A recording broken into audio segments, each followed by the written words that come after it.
एक स्तर पर आध्यात्मिक प्रक्रिया का मतलब है पर्वत की तरह बन जाना, अचल और स्थिर। क्योंकि जब किसी इंसान का आधार बहुत स्थिर होता है, केवल तभी बहुत सारी चीजें की जा सकती हैं। जीवन में उल्लास तभी संभव है जब पूर्ण स्थिरता हो, वरना उल्लास पागलपन की ओर ले जाएगा। हाँ, इसीलिए बहुत सारे लोग जो थोड़े क्रिएटिव हैं, थोड़े एक्टिव हैं, थोड़े उल्लासमय हैं, वो अंत में जाकर बावले और लगभग पागल से हो जाते हैं। क्योंकि स्थिरता और संतुलन के बिना आप नाच नहीं सकते। इसी कारण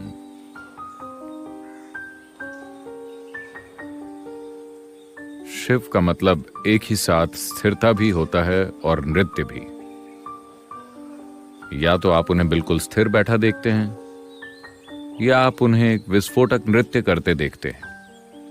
क्योंकि विस्फोट केवल तभी संभव है जब एक मजबूत आधार मौजूद हो। एक ऐसा विस्फोट जो विनाश न करे केवल तभी संभव है जब स्थिरता हो। लोग अपने जीवन को काबू करके, उसमें काट छांट करके उसे स्थिर बनाने की कोशिश करते हैं। आपकी दादी मां स्थिरता के लिए ऐसा तरीका बताती रही होंगी, खुद पर काबू करो तभी तुम में स्थिरता आएगी। हाँ, अगर आप मर जाएं तो आप स्थिर हो जाएंगे, बिल्कुल। वेरी, मैं आपसे वादा करता हूं। तो आमतौर पर जो लोग स्थिरता की बात करते हैं वो कब्जियत वाला जीवन जी रहे हैं। आप जानते हैं कब्ज क्या होता है? इसका मतलब है कि ये थोड़ी थोड़ी हो रही है।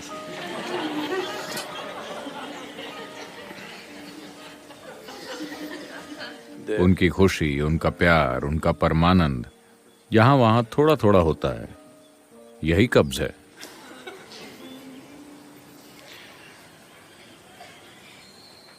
तो स्थिरता यानी ये नहीं कि आपने अपने जीवन में काट छांट करके उसे छोटे से छोटा बना लिया और आप स्थिर हो गए। इससे कुछ हासिल नहीं होगा। स्थिरता आती है क्योंकि आप सब कुछ पूरी स्पष्टता से देखते हैं। इसीलिए जब हम कहते हैं आदि योगी, तो हम स्थिरता की बात कर रहे हैं, और साथ ही साथ एक उल्लास भरे नृत्य की भी। ऐसा सिर्फ इसलिए संभव है क्योंकि उनके पास 2 से ज्यादा आंखें हैं। जरूरी नहीं कि 3, लेकिन 2 से ज्यादा। इसका मतलब कि वो आम लोगों से कहीं ज्यादा देखते हैं। क्योंकि वो ज्यादा देख सकते हैं, इसीलिए वो स्थिर हो सके हैं। अगर आप सिर्फ एक ही हिस्सा देखते हैं तो आप स्थिर नहीं हो सकते। तो सारी कोशिश बेहतर देखने की है। दर्शन। Seeing, you know. ये पूरी संस्कृति इस बारे में बात करती आई है। आप मंदिर जाते हैं कोई अर्जी देने के लिए नहीं, बल्कि दर्शन के लिए, बेहतर तरीके से देखने के लिए।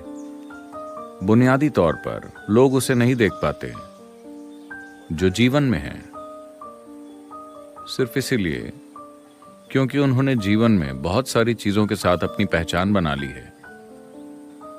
ये पहचान शरीर के साथ शुरू होती है, फिर आगे जाकर उसमें कई और चीजें जुड़ जाती हैं।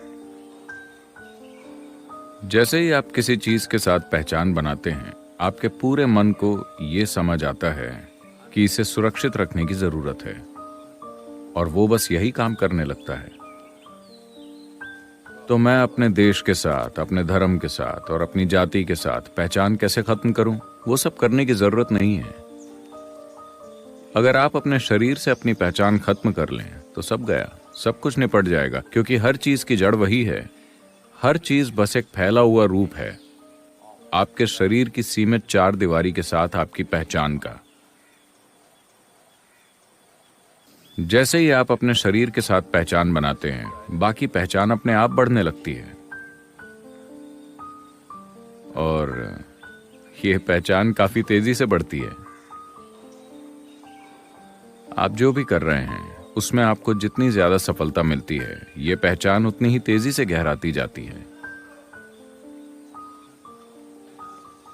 जैसे जैसे ये पहचान बढ़ती है, आपकी नजर उतनी ही सीमित होती जाती है। आपके मन की दुनिया में चल रहा नाटक बड़े से बड़े स्तर पर चला जाता है और आपको कोई चीज देखने ही नहीं देता। आपके अपने विचार और भावनाएं आपको डुबोए रखेंगी। अफसोस की बात है कि ये दुनिया लोगों को लगातार ये सोचने पर मजबूर कर रही है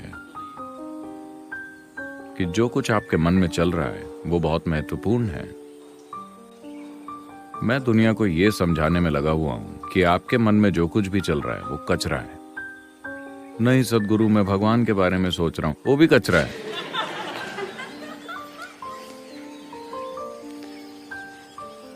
शायद थोड़ा पवित्र कचरा, लेकिन वो फिर भी कचरा ही है, क्योंकि आपके दिमाग में न तो भगवान आ सकते हैं, न शैतान, न देवदूत। वहां केवल विचार आते हैं। कोई मूर्ख ही एक विचार को पवित्र और दूसरे विचार को कुछ और कह सकता है। विचार का मतलब किसी ऐसी चीज से है जो फिलहाल हकीकत नहीं है। विचार यानी आपके मन में भरा पुराना कचरा अब सड़ रहा है। आपको जिंदा रहने के लिए सोचने की जरूरत है, इसके या उसके बारे में, लेकिन आपको किसी नई चीज के बारे में जानने के लिए सोचने की जरूरत नहीं है। आपको आत्मज्ञानी बनने के लिए सोचने की जरूरत नहीं है, क्योंकि आप सोच ही क्या सकते हैं। आप केवल अपने दिमाग में भरी पिछली बातों के बारे में ही सोचेंगे, शायद अलग अलग तरीकों से। आपका कचरा चाहे जितने भी अलग अलग तरीकों से सामने आए, उसकी जीवन में कोई अहमियत नहीं है। शायद सामाजिक रूप से थोड़ी अहमियत हो।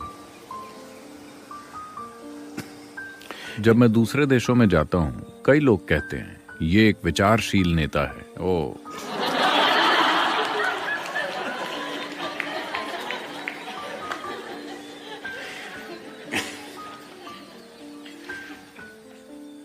यहां कोई विचार नहीं है।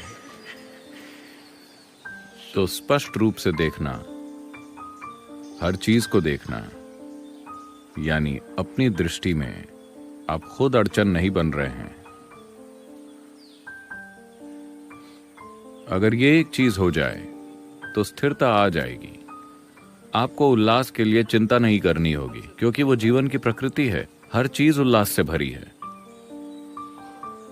उल्लास के घटित होने के लिए स्थिरता की जरूरत होती है, वरना आप अपना उल्लास कम करते रहते हैं, क्योंकि बिना संतुलन के उल्लास दुख देता है। अगर असंतुलित हैं और बहुत तेजी से चलते हैं तो आप खुद को चोट पहुंचाएंगे। चाहे आप साइकिल चला रहे हो या इस ब्रह्मांड की सवारी कर रहे हो, अगर आप असंतुलित हैं और स्पीड पकड़ लेते हैं, आप खुद को बुरी तरह से चोट पहुंचाने वाले हैं।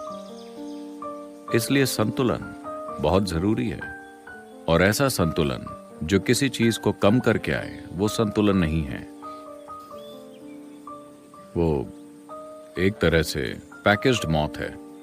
हाँ, आपने मौत को एक तरह से पैक कर दिया है, और ये काफी शालीन और गरिमापूर्ण लगती है, क्योंकि मरे हुए लोग हमेशा गरिमामय होते हैं, है ना? उन्होंने कभी कोई बुरा व्यवहार नहीं किया है ना?